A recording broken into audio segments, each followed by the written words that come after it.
विद्युत रासायनिक श्रेणी के गुण। अगला हेडिंग, विद्युत रासायनिक।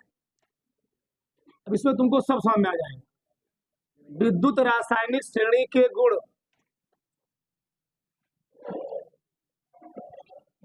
विद्युत रासायनिक श्रेणी के गुण, प्रॉपर्टीज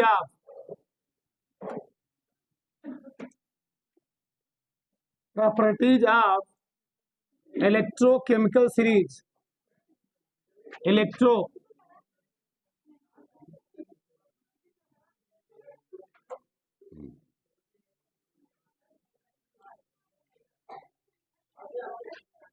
विद्युत रासायनिक श्रेणी के गुण, प्रॉपर्टीज ऑफ इलेक्ट्रोकेमिकल सीरीज। चलो इधर देखो, पहला पॉइंट हमने क्या बोला था, इस श्रेणी में यानी विद्युत रासायनिक श्रेणी में ऊपर से नीचे आएंगे, आक्सीकरण क्षमता क्या होगी, बढ़ेगी।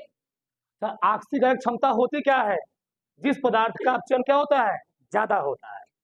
हाँ, अब बताओ अपचयन ऊपर ज्यादा होगा नीचे ज्यादा होगा, नीचे।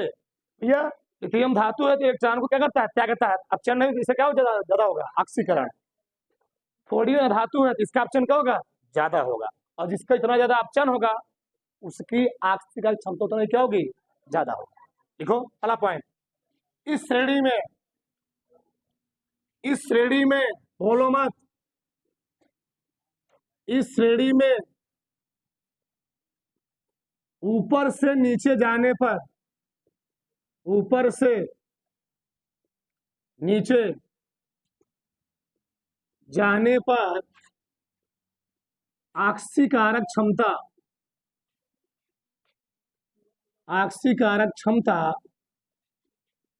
क्या होती है, ऑक्सीकारक क्षमता बढ़ती है। अर्थात जिस तत्व का मानक अपचयन विभव,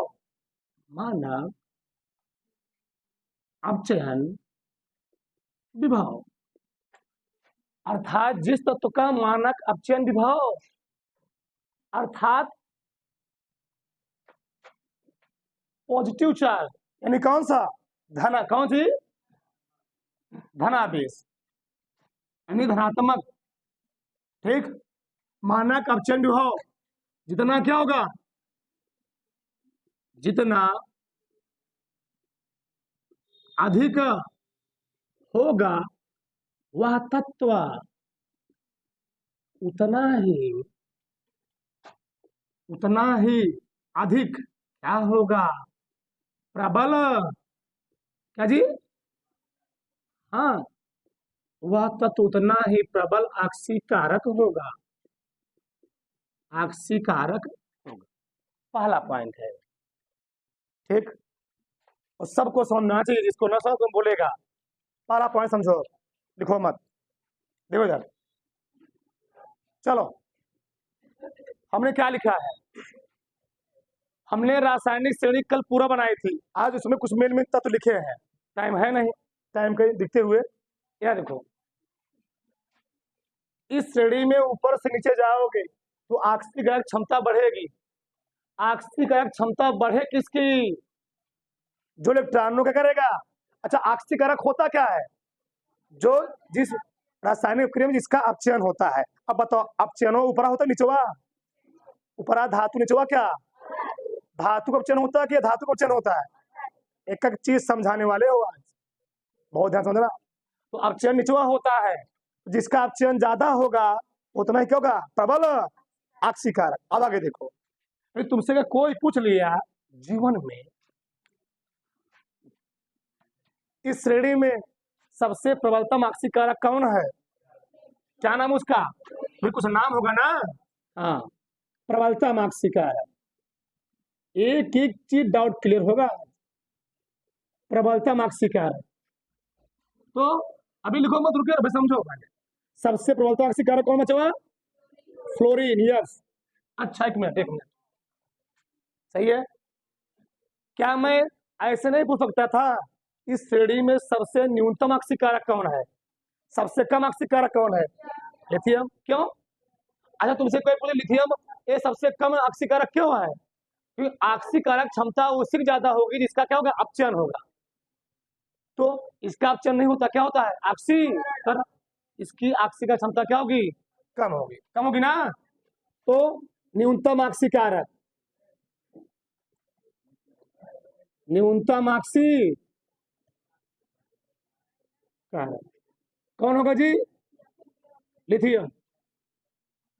तो अगर पूछ लिया जाए कि विद्युत रासायनिक श्रेणी में सबसे प्रबलतम ऑक्सीकारक कौन है, फ्लोरीन, और सबसे न्यूनतम ऑक्सीकारक कौन है, और समझो थोड़ा, मैं और जो समझाता हूँ। प्रबलतम ऑक्सीकारक फ्लोरीन इसलिए है क्योंकि इसका रासायनिक क्रिया क्या होता है, अपचयन। इसका क्या होता है, फ्लोरीन अपचयन करता है, यानी इलेक्ट्रॉनों को ग्रहण करता है। ये न्यूनतम ऑक्सीकारक इसलिए है कि अपचयन नहीं करता, क्या करता है, ऑक्सीकरण करता है। और देखो और समझो, यानी जिस पदार्थ का, जिस पदार्थ का, यानी जिस भी एलिमेंट का ई नॉट रेड, यानी क्या, मानक अपचयन विभव जितना क्या होगा, ज्यादा होगा। जिस पदार्थ का मानक अपचयन विभव क्या होगा, जितना ही ज्यादा होगा, वो उतना क्या होगा, प्रबलतम ऑक्सीकारक। अब तो मानक अपचयन विभव ज्यादा कब होगा, यानी वह तत्व, वह एलिमेंट, वह क्या होगा, उतना ही अधिक धनात्मक हो, क्या होगा जी, अधिक धनात्मक, क्योंकि यहाँ पर अधिक धनात्मक। ये बात समझ में आई। और कोई भी एलिमेंट जिसका ई नॉट रेट क्या होगा, जितना ही कम होगा, वो उतना ही क्या होगा, न्यूनतम ऑक्सीकारक। यानी वह धनात्मक नहीं, क्या होगा, वह अधिक ऋणात्मक होगा। एक एक चीज समझो, जगह है नहीं, शॉर्टकट में मार रहा हूं, कोई दिक्कत यहाँ तक, यहाँ तक किसी कोई प्रॉब्लम? तुम्हें बहुत सारी चीजें फिर लिख दिया, उदाहरण पढ़ इसको। पॉइंट नंबर 2 लिखो। अब बताओ जी, ऊपर से नीचे आने पर ऑक्सीकरण क्षमता क्या हो रही है, बढ़ रही है। लेकिन अब देखो, नीचवा से ऊपर जाओगे, अब चालक क्षमता क्या होगी, बढ़ेगी। देखो अगला पॉइंट, दूसरा पॉइंट, इस श्रेणी में, इस श्रेणी में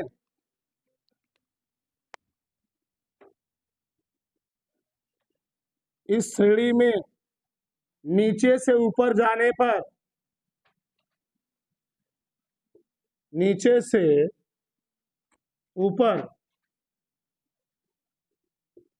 जाने पर अपचायक क्षमता,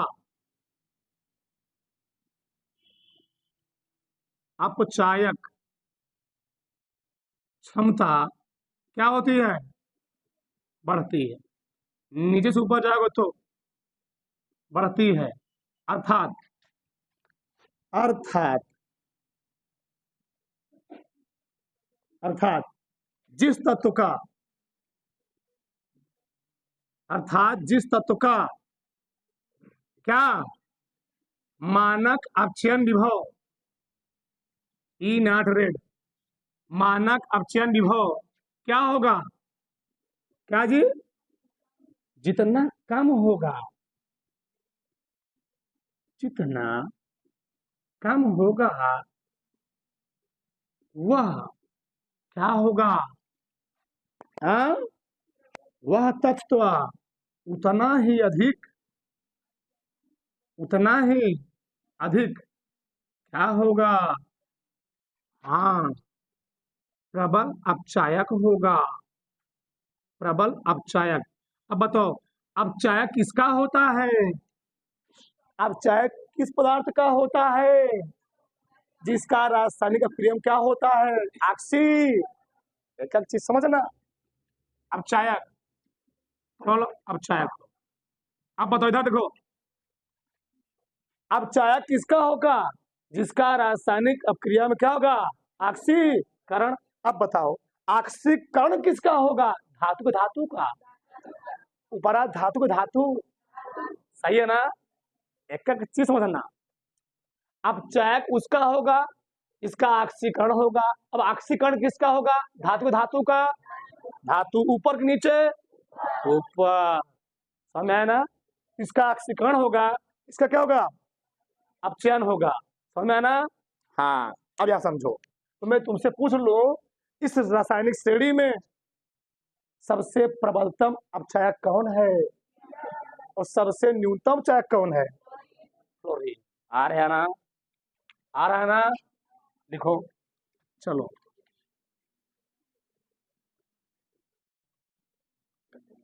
भोजपुरी में कुछ लोग बोलते हैं आ रही हो ना, आ रही हो।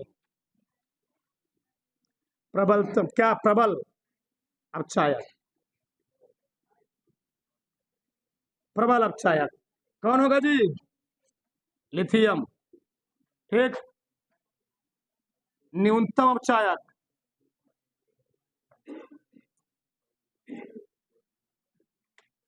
कौन है? फ्लोरीन। अच्छा, हे प्रबलतम ऑक्सीकारक क्यों है? प्रबलतम ऑक्सीकारक क्यों है?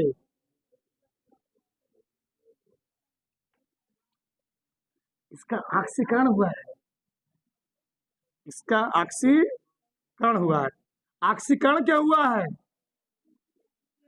क्योंकि ये धातु है। तो धातु क्यों है? ज्यादा मत समझो। क्योंकि इसका, जिसका ई नाट रेट जितना कम रहेगा तो आपका उतना ही प्रबल अपचायक होगा ना जी। ई नाट रेट ज्यादा कम है, ऋण में है ना, यानी जितना ही अधिक ऋण रहेगा क्या रहेगा?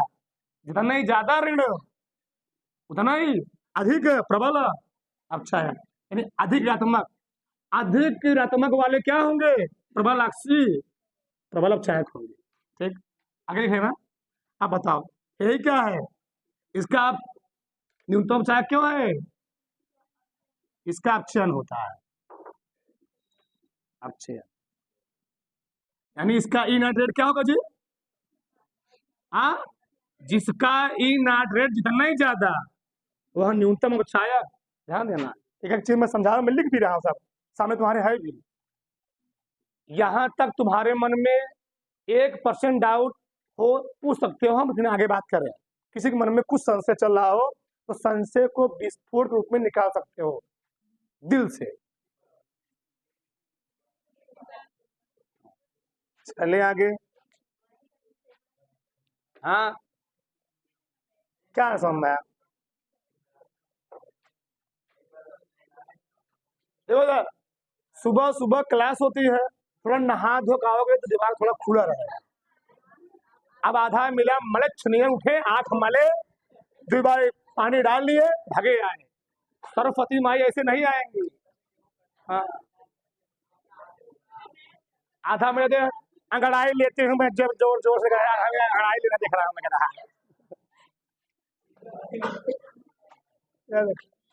ये देखो आगे।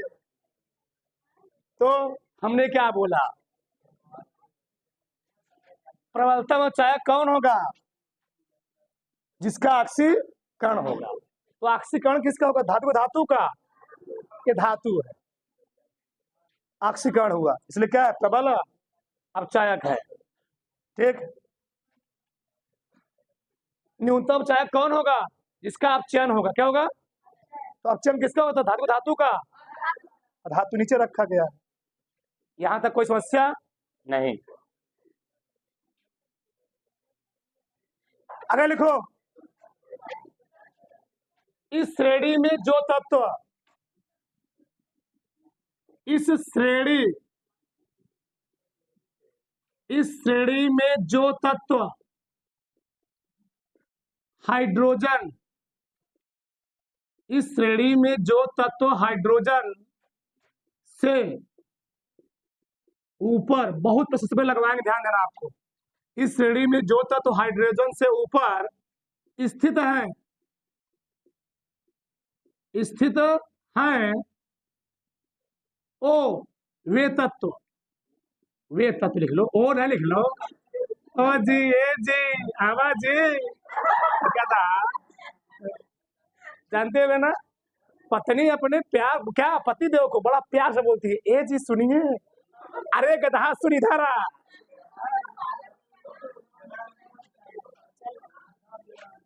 इस श्रेणी में जो तत्व हाइड्रोजन से ऊपर स्थित है वो वे तत्व, बोलो मत, वे तत्व तनु, कितना प्यारा नाम है ए जी। वे तत्व तनु अम्लों से,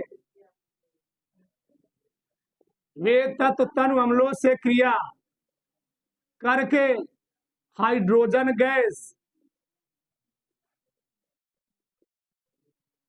हाइड्रोजन गैस, किसी में लग दिल पर चोट लग गया होगा, विस्थापित, विस्थापित करते हैं। कलयुग चल रहा है। ठीक, चलो, इस श्रेणी में जो तत्व हाइड्रोजन से क्या है ऊपर स्थित है वे तत्व तनु अम्लों से क्रिया करके करते हैं जी हाइड्रोजन गैस। बस अभी देखो, समझो, हाइड्रोजन है या है, यानी इसका यह सच्ची मानक, मानक हाइड्रोजन इलेक्ट्रोड कितना है, 0 है।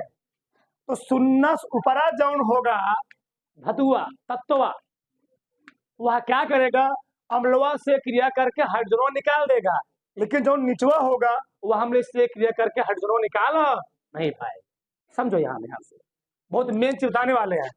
देखो इधर, मतलब अब बताओ, हाइड्रोजनवा से ऊपरवा कौन स्थित है, जिंकवा, कैल्शियम, बहुत सारे होंगे ना, बस हम थोड़ा थोड़ा लिखे हुए हैं। चलो आगे देखो, देखो, यानी इस जड्यन के क्रिया हम अम्लवा से कराएंगे, सल्फ्यूरिक अम्लवा से, कौन अम्ल से करा दो, अम्ल। ये क्या करेगा, जड्यन हाइड्रोजन को भगा करके अपने इसके साथ क्या हो जाएगा, जुड़ जाएगा, यानी बन जाएगा ZnSO4 प्लस क्या हो जाएगा, क्या H2। रीजन क्या जानते हो, लगता नहीं मरवा रहा तुमको हम, तुमसे मान लो कोई पूछ लिया कि ZN ने क्यों यहाँ पर सल्फ्यूरिक अम्ल से हाइड्रोजन विस्थापित किया, अभी तुम लोग अगला पॉइंट में वो लिखवाऊंगा। जो इस रासायनिक श्रेणी में जो एलिमेंट ऊपर रखे गए हैं वो अधिक सक्रिय होते, क्या होते हैं, अधिक सक्रिय। जो नीचे रखे क्या होते हैं, तो समझाया था ना, समझाया था नहीं समझाया था कल, कोई दिक्कत, ये अधिक सक्रिय है, क्या है, कम सक्रिय है, अभी आगे बताएंगे, हम दिखाएंगे। ठीक, फिर अधिक सक्रिय है क्या है, कम सक्रिय, इसने क्या किया, इसको भगा दिया। लेकिन अब देखो, हाइड्रोजन से नीचे कौन स्थित है, कहां पर, अच्छा मैं एक अब क्रिया लेता हूं, ZN क्रिया मान लो हमने करा दी हाइड्रोक्लोरिक अम्ल से, तब क्या निकलेगा, हाइड्रोजन गैस बनेगा ZnCl, ZN पर 2 पॉजिटिव होता है, प्लस क्या निकल गए, हाइड्रोजन गैस। अब क्रिया बैलेंस नहीं है तो बैलेंस कर लो, यहाँ पर 2HCl बैलेंस हो गया ना, बैलेंस सही है। अब लेकिन तुम लोग हाई स्कूल में क्या कर रहे थे, इस कॉपर क्रिया सल्फ्यूरिक अम्ल से करते थे और तुम लोग क्या निकालते थे, हाइड्रोजन गैस। धातुओं के रासायनिक गुण में जो उचित नहीं, क्यों, आज जान लो। रासायनिक श्रेणी में जो भी एलिमेंट हाइड्रोजन से नीचे स्थित है वह कभी भी अम्लों से क्रिया करके हाइड्रोजन गैस को विस्थापित नहीं कर पाएंगे, क्योंकि उनकी क्रियाशीलता हाइड्रोजन से क्या होती है, हाइड्रोजन है मैनेजर साहब, ये क्या है, चपरासी, तो बताया था, ये मैनेजर साहब क्या है, चपरासी। तो कभी भी चपरासी साहब मैनेजर साहब को जहां जुड़े हैं, जहां सेट हो गए हैं, उनको वहां हटा, बाई चांस मैनेजर साहब भले सेट हो जाए कि चपरासी साहब सेट नहीं हो पाए, समझ रहे हो ना, अलग मैटर मत समझ लेना, उल्टा सोचते हो हमेशा, अब क्या होगी नहीं, कोई दिक्कत, किसी कोई प्रॉब्लम है, दारो अगला पॉइंट, चौथा पॉइंट बोलो मत। इस श्रेणी में बहुत मेन है पॉइंट है, ध्यान देना, इस श्रेणी में धातुओं की सक्रियता, धातुओं की सक्रियता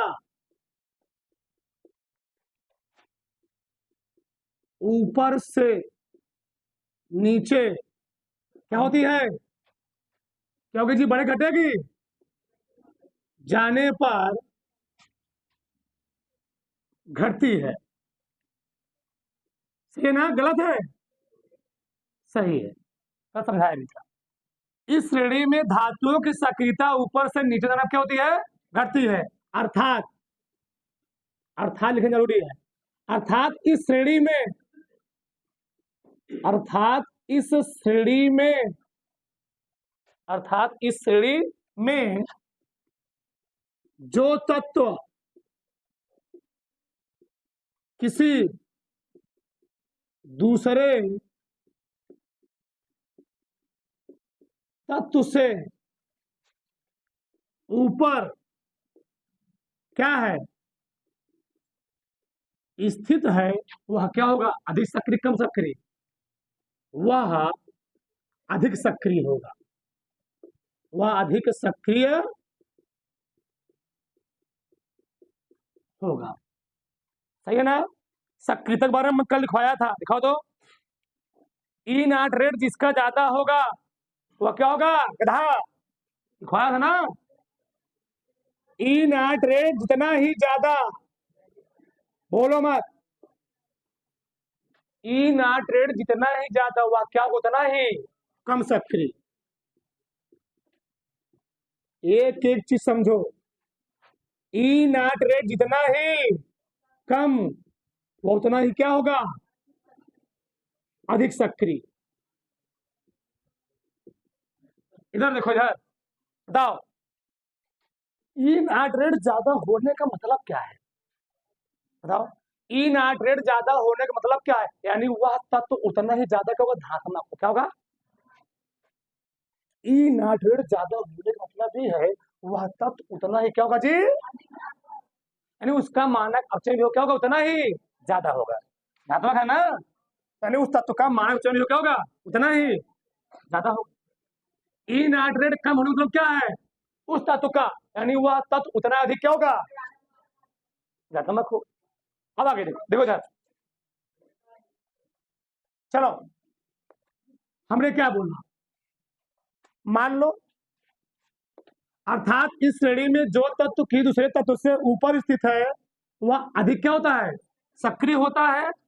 इन्हें लिखोगे ना, तथा तथा तथा दूसरे तत्व के लवण से, दूसरे तत्व के लवण से उसको विस्थापित कर देता है, हटा देता है।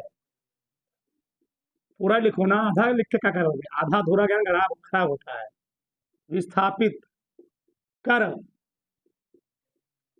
अर्थात दूसरे तत्व के लवण से क्या करता है, विस्थापित कर देता है। इसका मतलब क्या है, समझो। अगर पूछ लिया जाए जिंक और कॉपर में सक्रिय कौन है, जिंक, बहुत ध्यान समझना बच्चा, देखो जिंक है अधिक सक्रिय, और इस जिंक की क्रिया, इस जिंक की क्रिया हम कॉपर सल्फेट से करा दे। एक आपस में जानते हो क्या लवण है, क्या है, लवण। तो बताओ, ए मैनेजर साहब क्यों ज्यादा सक्रिय, ये चपरासी साहब कम सक्रिय। तो मैनेजर साहब चपरासी साहब को उसके स्थान क्या करेंगे, हटा करके खुद उसके स्थान क्या हो जाएंगे, जुड़ जाएंगे। यानी यहाँ क्या बन जाएगा, ZnSO4 प्लस। ये क्रिया पूछा जाता है तो उससे पूछ लिया जाएगा, क्या Zn की क्रिया कॉपर सल्फेट से हो सकती है, तो कहोगे हाँ, क्यों, क्योंकि विद्युत रासायनिक श्रेणी में जो जिंक है वह कॉपर से अधिक सक्रिय है। आगे बहुत ही मेन चीज, एक बोर्ड में एक बार नहीं कई बार पूछा गया है। क्या पूछा गया है कि जिंक के पात्र में, होते ध्यान समझना प्रश्न क्या बोलने वाला हूं, जिंक के पात्र में कॉपर सल्फेट को क्यों नहीं रखा जाता है। एक बार नहीं कई बार प्रश्न पूछा गया बोर्ड के एग्जाम में, जिंक के पात्र में कॉपर सल्फेट के विलयन को क्यों नहीं रखा जाता है, क्यों नहीं रखा जाता है, क्योंकि जब हम जिंक के पात्र में कॉपर सल्फेट को रखूंगा तो जिंकवा जो पात्रवा रहेगा, जिंकवा निकल निकल करके कपरवा को हटा करके विस्थापित कर देगा, वह कॉपर सल्फेट रहेगा ही नहीं, क्या बन जाएगा? Zinc sulphate. यानी जिंक की सक्रियता ज्यादा है, कॉपर क्या है। इसीलिए किसी भी चीज को रखना होता है किसी पात्र में, यानी हम कॉपर के पात्र में जिंक सल्फेट को रख सकते हैं, लेकिन जिंक के पात्र में कॉपर सल्फेट को नहीं रख सकते। समझ में आ रहा है? आना चाहिए, आना चाहिए। रट्टा मारने से काम नहीं चलेगा, सुनना है ना? आगे देखो, देखो दिखाता मैं क्यों। क्या मैं क्रिया करवाया होता कॉपर का जिंक सल्फेट से? अब बताओ, क्रिया होती? नहीं होती। चपरासी साहब, मैनेजर साहब को निकाला, हटा नहीं सकते हैं। यानी हम कॉपर के पात्र में जिंक सल्फेट को रख सकते हैं, लेकिन जिंक के पात्र में कॉपर सल्फेट को नहीं रख सकते। इतना बात, किसी कोई प्रॉब्लम, किसी कोई डाउट, किसी कोई समस्या, किसी कोई दिक्कत?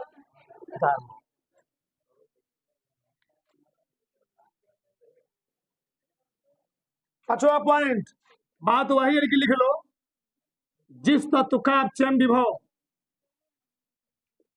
जिस तत्व का मानक अपचयन विभव, मानक अपचयन विभव यानी ई नॉट रेट, जितना जितना अधिक होगा वह क्या होगा? उतना ही प्रबल। तो जी हाँ, जिस तत्व का मानक अपचयन विभव ई नॉट रेट जितना अधिक होगा वह उतना ही अधिक ऑक्सीकारक होगा। वह कोई बात नहीं, वह उतना ही अधिक ऑक्सीकारक होगा, उतना ही अधिक ऑक्सीकारक होगा। इसे तुमको लिखवाया दिन बाद, तुम्हारे मारने एक क्वेश्चन डाउट ना रहे। ठीक, छठवां पॉइंट लिख लो, एक दो लाइन छोड़ लिखवाए मुझे दे देंगे। जिस तत्व का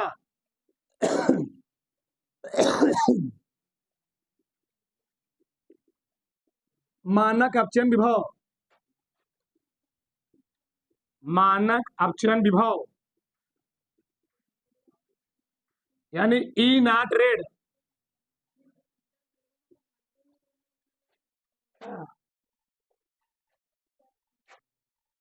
मानक अपचयन विभव को बढ़ते क्रम रखा गया है।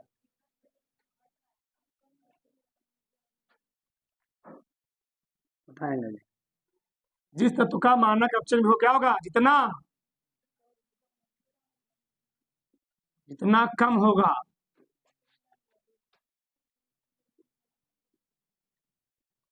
वह उतना ही क्या होगा जी? वह उतना ही अधिक अपचायक होगा।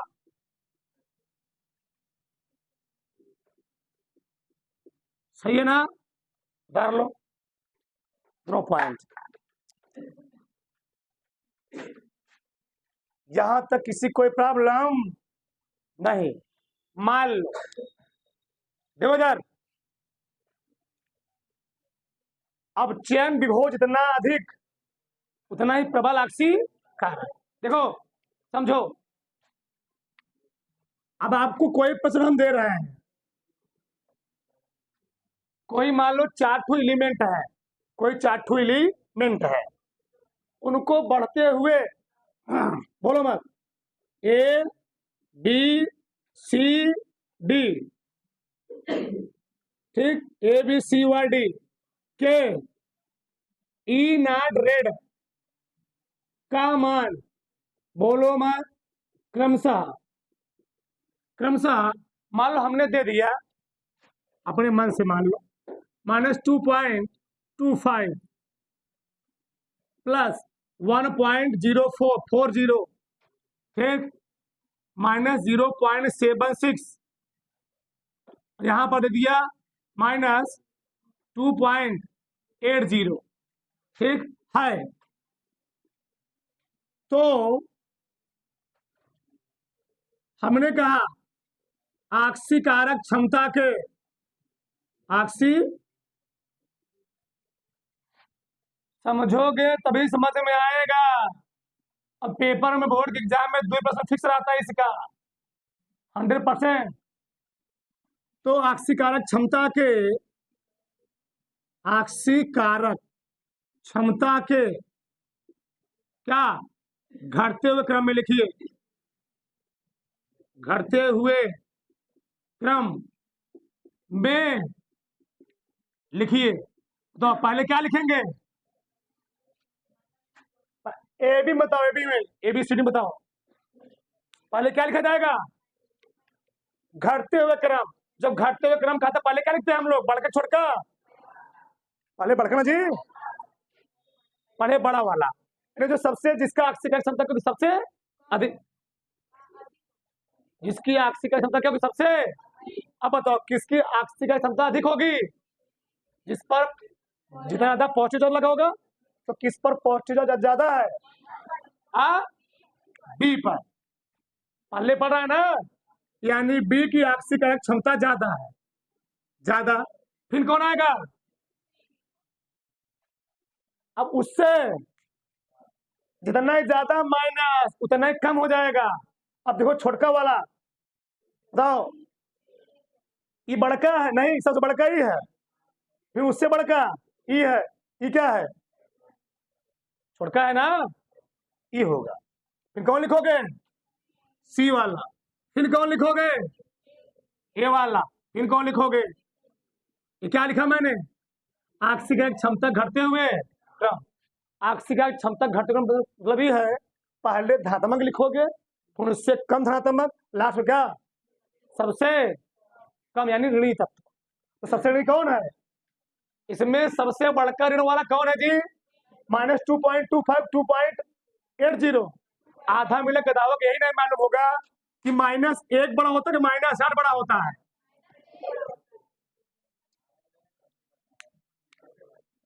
ठीक, उतार लो इसको।